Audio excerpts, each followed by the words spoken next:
विगत 5 सालों से राजपूत समाज अनेक प्रकार के आंदोलनों से गुजर रहा है और उनमें प्रमुख है ईडब्ल्यूएस का सरलीकरण। कई वर्षों के संघर्ष के बाद ईडब्ल्यूएस का आरक्षण मिला 20 जनवरी 2019 को, लेकिन वो जो आरक्षण के लिए समिति बनी थी जिसने उसके सारे कानून बनाए, उसमें उन्होंने अनावश्यक बातें डाल दी, जिसके कारण जो आर्थिक रूप से पिछड़ा हुआ है वो भी केंद्रीय सरकारों में या अन्य सरकारों में जहाँ कहीं भी अप्लाई करेगा वहाँ जा नहीं सकता, क्योंकि उसके लिए शर्तें कई तरह की लगा दी। और वो शर्तें इस तरह की है जैसे 5 एकड़ भूमि से ज़्यादा हो तो, जबकि राजस्थान में 5 एकड़ भूमि क्या प्रोडक्शन देगी, कुछ नहीं दे सकती, लेकिन फिर भी ऐसी शर्तें लगा दी गई, जिसके कारण हालत ये हो गई कि जैसे केंद्रीय सरकार की जो नौकरियां हैं उसमें 14% जो 10% जो आरक्षण मिला है वो 10% और कम हो गया उनके लिए, क्योंकि वो उधर तो जा नहीं सकते, जनरल कैटेगरी में रहेंगे, इसलिए वो 10% और कम हो गया। तो ये जो शर्तें लगाई गई है उन शर्तों को दूर करने के लिए वापस आंदोलन हुआ और उसमें राजस्थान सरकार ने अक्टूबर 2019 में जो हम चाहते थे उस तरह की बात मांग स्वीकार करके और 8 लाख रुपए की एक शर्त कि सालाना इनकम 8 लाख से ज़्यादा नहीं होनी चाहिए, वो चाहे ज़मीन के माध्यम से हो, मकान के किराए के माध्यम से हो या किसी भी तरह से हो, नौकरी के व्यापार के 8 लाख से ज़्यादा नहीं होनी चाहिए। तो ये तो एक व्यवहारिक बात है, लेकिन 8 लाख भी है, मकान भी है, भूमि भी है, ये सब शर्तें लागू होती है। तो फिर केंद्रीय सरकार की नौकरियों के लिए, राज्य सरकार में तो अलग हो गया, लेकिन केंद्रीय सरकार की नौकरियों के लिए राजपूत अप्लाई नहीं कर सकते और उनके लिए सर्टिफिकेट बनाने के लिए अलग से अप्लाई करना पड़ता है। तो ये जो विपत्ति थी इससे लड़ने के लिए बराबर संघर्ष चल रहा है। तभी से जब ये लागू हुआ और ये गुजरात में, राजस्थान में ये जो शर्तें बाकी हटके केवल 8 लाख रुपए रह गया, तभी से केंद्र सरकार में भी इसको हटाया जाए, इसके लिए आंदोलन चल रहा था। तो हमने उस समय सामूहिक रूप से भाजपा के अध्यक्ष जो राजस्थान में थे, सतीश पूनिया, उनको ये जो परिवर्तन करने के लिए जो आवश्यक जितनी भी हमारी तरफ से जितने प्रयास किए गए थे उनकी सूची बनाकर, उनके ज्ञापन देकर सब उनको दिया गया ताकि वो ऊपर तक पहुंचाएं और प्रधानमंत्री तक पहुंचा करके इनको हटाएं। और सहयोगियों ने हमेशा ये जिन किसी से भी सहयोग मांगा उन्होंने ये आश्वासन जरूर दिया कि नहीं, बिल्कुल सही बात है और हम आपका सहयोग करेंगे, लेकिन अभी तक हुआ कुछ भी नहीं है। 20 जुलाई 2021 को ऐसे सभी पत्र जो कि जनप्रतिनिधियों से लिखाए गए थे कि भाई इनका सरलीकरण किया जाना चाहिए, वो सब केंद्रीय सामाजिक न्याय और अधिकारिता मंत्री है वीरेंद्र कुमार, उसके पास हमारे डेपुटेशन ने जाके गजेंद्र सिंह शेखावत के साथ जाके उनको सौंपे और उनको ये निवेदन किया कि ये शर्तें जल्दी से जल्दी हटनी चाहिए, केवल 8 लाख रुपए की रहनी चाहिए। उन्होंने आश्वासन दिया कि हम प्रधानमंत्री जी तक ये बात पहुंचाएंगे और हम प्रयास करेंगे कि हटे, लेकिन अभी तक कुछ भी नहीं हुआ है। हमने तरह तरह के काम किए हैं कि ज्ञापन दे करके, लोगों मंत्रियों से बात करके, जो जो सांसद हैं सांसदों से बात करके, सबसे ये प्रयास ये किया कि ये बात किसी तरह के ये मिलके और वहाँ तक पहुँचाएं, लेकिन अभी तक वो बात पहुँची है तो भी अभी तक उसका कोई निर्णय नहीं हुआ। केवल एक गजेंद्र सिंह शेखावत ने ये जरूर कहा कि प्रधानमंत्री और गृह मंत्री तक ये बात पहुँचा दी गई है, लेकिन वहाँ से भी किसी भी प्रकार का कोई भी अभी तक अनुकूल डिसीजन नहीं हुआ है। मई 2023 में पुनः तहसील, उपखंड, जिला कलेक्टर कार्यालय, ऐसे 200 स्थानों पर प्रधानमंत्री के नाम पत्र लिखकर पेश किए गए कि आप प्रधानमंत्री तक ये बात पहुंचाइए कि हमारे यहाँ के ये लोग आए हैं, इस तरह से ये मांग कर रहे हैं। और ये मांग नहीं स्वीकार होने के कारण से जो उनकी 10% से उसके साथ 10% जो आपने आरक्षण दिया है उसको 14% किया जाए, ये भी साथ में निवेदन किया गया, लेकिन अभी तक उसका भी कोई जवाब नहीं आया। जून 2023 में भाजपा के जितने पदाधिकारी हैं भाजपा संगठन के, क्योंकि केंद्र में सरकार भाजपा की थी, उनको सबको ज्ञापन दिए गए, उनसे सहमति पत्र लिए गए और इस तरह के 550 सहमति पत्र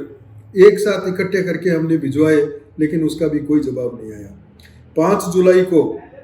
अध्यक्ष सीपी जोशी को ये सारे सौंपे गए थे और फिर उसकी सूची बनाकर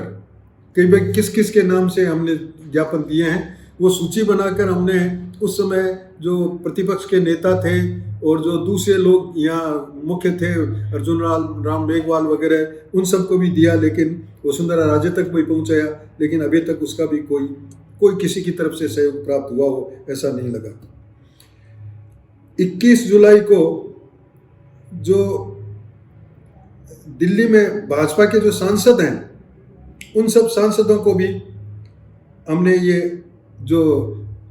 उन सांसदों को और कुछ दूसरे राज्यों के सांसदों को, उन सबको भी ये बात की और उन्होंने भी आश्वासन दिया कि हम सहयोग करेंगे, लेकिन किसी प्रकार का कोई सहयोग नजर नहीं आया। 28 जनवरी को जो हमने जन्म शताब्दी समारोह बनाया था पूज्य तन सिंह जी का, उसमें भी सरकार के लिए ये बात रखी गई कि हमारे साथ ऐसा बीत रहा है, लेकिन उसका भी उन्होंने लिया हो कि इस तरह से निर्णय लिया हो कि भाई ऐसी कोई किसी की मांग है या कोई पुकार है तो उसको सुना जाए। 31 जनवरी को यहाँ मुख्यमंत्री संघ शक्ति कार्यालय में आए तो उनको भी ये रिक्वेस्ट की गई कि सरकार की तरफ से आप मानते हो या नहीं मानते हो कि ये जो राज्य सरकार ने पिछली राज्य सरकार ने ये जो सरलीकरण किया उससे वैसा का वैसा सरलीकरण केंद्र में होना चाहिए। तो उन्होंने कहा कि नहीं, ये बात तो आपकी मांग तो सही है, तो मांग सही है, तब राज्य सरकार को भी वहाँ लिख के और भेजना चाहिए कि इनका ये सरलीकरण किया जाए। और उन्होंने कहा था कि हम ऐसा करवाएंगे, लेकिन अभी तक कुछ भी नहीं हुआ। 8 फरवरी को जितने भी भाजपा के जिला कार्यालय हैं